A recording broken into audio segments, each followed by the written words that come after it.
नमस्कार, मैं दीपक DG optimisation में आपका स्वागत करता हूँ। पिछले ट्यूटोरियल में हम ऑपरेटर्स के बारे में पढ़ा। इस बार हम देखते हैं लूप्स के बारे में। इसमें हम व्हाइल लूप्स, फॉर लूप्स और उसके एप्लीकेशन के बारे में समझने का प्रयास। चलिए स्टार्ट करते हैं। तो ये आ गया हम लोग अपने विजुअल स्टूडियो कोड में। चलिए यहाँ पर एक फाइल बना लेते हैं लूप और यहाँ पर हम लोग सीखेंगे लूप्स के बारे में। तो लूप क्या होता है? तो हमें एक ही टास्क बार बार करना पड़ जाए तो उसको हम लूप कहते हैं। जब एक ही काम बार बार करे या करना हो तो उसको लूपिंग कहते हैं। ठीक है, इस तरह के टास्क को करने के लिए लूप्स का प्रयोग किया जाता है पाइथन में। हर लैंग्वेज में किया जाता है। पाइथन में कैसे करते हैं वो हम यहाँ पर देखेंगे। पाइथन में बेसिकली दो तरह के लूप होते हैं। पहला फॉर लूप और दूसरा व्हाइल लूप। ठीक, सबसे पहले देखते हैं फॉर लूप के बारे में। तो फॉर लूप को कब यूज करते हैं? जब हमें किसी सीक्वेंस जैसे कि लिस्ट या स्ट्रिंग या रेंज में से एवरी आइटम को एक्सेस करना होता है, सारे आइटम्स को एक्सेस करना होता है, तो हम फॉर लूप का यूज करते हैं। कैसे? आइए एग्जांपल के साथ देखते हैं। यहां पर लिखते हैं for I in range 1 to 6, है ना, 1, और यहां पर हम लिख देंगे प्रिंट आई। अब इसको रन कराएंगे। रन कैसे कराते हैं? टर्मिनल में आते हैं और यहां पे लिखते हैं Python file name py। Run कराया, ये देखिए इसने प्रिंट कर दिया 1 2 3 4 5। 6 नहीं है, 6 एक्सक्लूड कर देता है यहाँ पर। तो 1 to 6, 1 से लेके 6 तक, 6 को नहीं 6 तक, हर बार आई की एक वैल्यू बढ़ जाती है। यहाँ पर वो प्रिंट होता रहता है लगातार। ठीक है, तो इसके रेंज में 1 से 6 तक की रेंज है और हमें सारे आइटम को एक्सेस करना था 1 से 6 के बीच में, 1 से 6 के बीच में। तो वो सारे आइटम्स को यहाँ पर देखो, यहाँ पर इसने प्रिंट कर दिया। इस तरह से हम फॉर लूप का इस्तेमाल करते हैं। अगर इसी तरह से मान लो हम ले लेते हैं एक फ्रूट्स इक्वल टू, यहां पे ले लेते हैं मान लीजिए ऑरेंज, फिर ले लेते हैं बनाना, फिर ले लेते हैं एप्पल। इसके बाद हम लिखते हैं यहां पर फॉर फ्रूट इन फ्रूट्स, यहाँ पे लिखेंगे प्रिंट फ्रूट। यहाँ पे लगाना होगा कॉलन वरना दे देगा एरर। अब इसको हम यहाँ पे रन करा के देखते हैं क्या आता है। पहले तो इसने ये रेंज प्रिंट कर दी, उसके बाद इसने ऑरेंज बनाना और एप्पल भी प्रिंट कर दिया। तो अगर कोई लिस्ट प्रिंट करानी है तो आप इस तरह से प्रिंट करा सकते हैं फॉर लूप का यूज करके। नेक्स्ट आता है व्हाइल लूप। तो व्हाइल लूप का यूज कब करना चाहिए? व्हाइल लूप का यूज तब करना चाहिए जब हमें कोई लूप तब तक चलाना हो जब तक कि कोई कंडीशन सेटिस्फाइड हो जाए। यहाँ पे क्या लिखेंगे? आई इक्वल टू 1 ले लिया मैंने। यहाँ पे लिखा while I is less than और इक्वल टू 5। यहां पे लिख दिया प्रिंट आई। ठीक, इसके नीचे लिख दिया I equal to I plus equal to 1। अब बताइए ये क्या प्रिंट करेगा? इसको कर देते हैं कमेंट। अब को रन कराते हैं।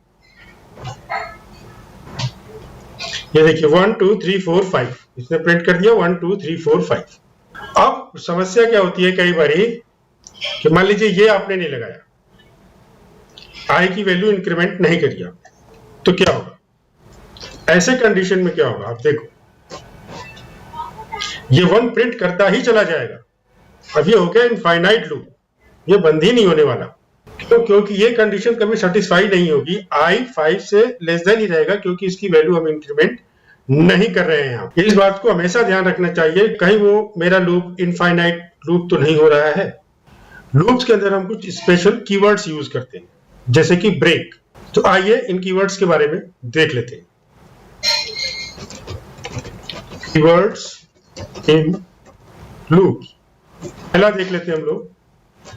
तो इसमें पहला क्या है? ब्रेक। इसको कैसे यूज करते हैं? फॉर आई इन रेंज, मान लीजिए 1 से 8 के बीच में, यहां पर लिखते हैं if i is equals to मान लीजिए 6, यहां पे कर देंगे इसको ब्रेक, नहीं तो हम यहां पे करेंगे प्रिंट आई। इसको हम कर देते हैं कमेंट। तो अब यहां पर क्या आएगा, चलो देखते हैं। यहां पे आ गया 1 2 3 4 5। ऐसे ही 6 हुआ, इसने इसको ब्रेक कर दिया। अब उसके आगे ये लूप नहीं चलेगा। ब्रेक का मतलब है कि जैसे ही कंडीशन सेटिस्फाइड होती है वहीं पर लूप समाप्त हो जाता है। अगर हम इसके यहां 4 लिख देते या 3 लिख देते मान लीजिए, और अब मैं यहां पे रन करा रहा हूं दोबारा से, आप देखो ये सिर्फ 1 और 2 किया। जैसे ही 3i की वैल्यू हुई, इसने लूप को ब्रेक कर दिया। अब लूप वहीं पर रुक जाएगा। तो ब्रेक कीवर्ड्स हम जब किसी लूप में यूज करते हैं तो इस बात का ध्यान रखना चाहिए कि जैसे ही कंडीशन सेटिस्फाइड होगी, लूप वहीं पर चलना बंद हो जाएगा। इसी तरह से एक और कीवर्ड है इसमें जिसको बोलते हैं कंटिन्यू। ये बिल्कुल सेम ही है ऊपर की तरह, बस सिर्फ एक डिफरेंस होता है। ब्रेक में क्या होता है, जैसे ही कंडीशन सेटिस्फाइड होती है वो उसको लूप को रोक देता है। पर कंटिन्यू में क्या करता है कि जो कंडीशन सेटिस्फाइड होती है उसको स्किप कर देता है, उसको प्रिंट नहीं करता है, बाकी सबको प्रिंट करता है। आप देखिए यहां पर मैं दोनों को यहां पे रन करा के आपको दिखाता हूं। यहां पे मैंने रन कराया। पहले के लिए देखो इसने 1 और 2 प्रिंट किया, दूसरे के लिए 1 2 4 5 6 7, यहां पे 3 प्रिंट नहीं किया। 2 के बाद सीधे 4 आ गया। क्यों? क्योंकि यहां पर if i equal to 3 and then continue, तो ये 3 को यहां पर जैसे ही i की वैल्यू 3 हुई, इसने 3 को स्किप कर दिया, उस लूप के पार्ट को, उस वैल्यू को इसने स्किप कर दिया, इसको प्रिंट नहीं करना है। तो ब्रेक कब यूज करना है? जब हमें लूप को कंडीशन सेटिस्फाइड होते ही रोकना है। कंटिन्यू कब यूज करना है? जब कंडीशन सेटिस्फाइड होती है और हमें उस सेटिस्फाइड कंडीशन को स्किप करना। अब इसके बाद एक और रह जाता है, इसको बोलते हैं पास। अब मान लीजिए मैंने कोई लूप यहां पर लिखा आई इन रेंज, मान लीजिए यहां पर मैंने लिख दिया 4, लेकिन अभी मुझे पता नहीं कि मुझे क्या करना है। तो यहां पे मैं क्या लिख दूंगा? पास। अभी मुझे नहीं मालूम है, बाद में इसमें करना है, देखना है कि क्या करेंगे। तो ये कुछ नहीं करता, बस एक समझ लीजिए प्लेस होल्डर की तरह काम करता है। अगर HTML आपने पढ़ा हो तो उसमें प्लेस होल्डर लिखते हैं, तो उसकी वैल्यू कुछ नहीं होती है, वो बस अभी मुझे नहीं पता इसमें क्या करना है, बाद में देखते हैं क्या करना है। तो ये उस समय के लिए इसको यूज किया जाता है। इसके आगे आता है नेस्टेड लूप्स। नेस्टेड लूप्स क्या होते हैं? नेस्टेड लूप होता है लूप के अंदर लूप। मतलब जैसे फॉर लूप चला रहे हैं, उसके अंदर एक और फॉर लूप चला दिया, उसके अंदर व्हाइल लूप चला दिया, इसको बोलते हैं नेस्टेड लूप्स। एक छोटा सा एग्जांपल देख लेते हैं। डिटेल में हम इन सारी चीजों को डिटेल में आगे पढ़ेंगे। मैं जल्दी ये वेरिएबल्स, डेटा टाइप्स, ऑपरेटर्स या लूप्स, ये सब जल्दी इसलिए बता रहा हूं कि आगे चल के हम छोटे छोटे प्रोजेक्ट करना शुरू करें। इससे हमारे कॉन्सेप्ट और जल्दी क्लियर होंगे और हमारी जो लॉजिकल थिंकिंग है वो बहुत तेजी से डेवलप होगी। आइए नेस्टेड लूप का एक छोटा सा एग्जांपल देख लेते हैं।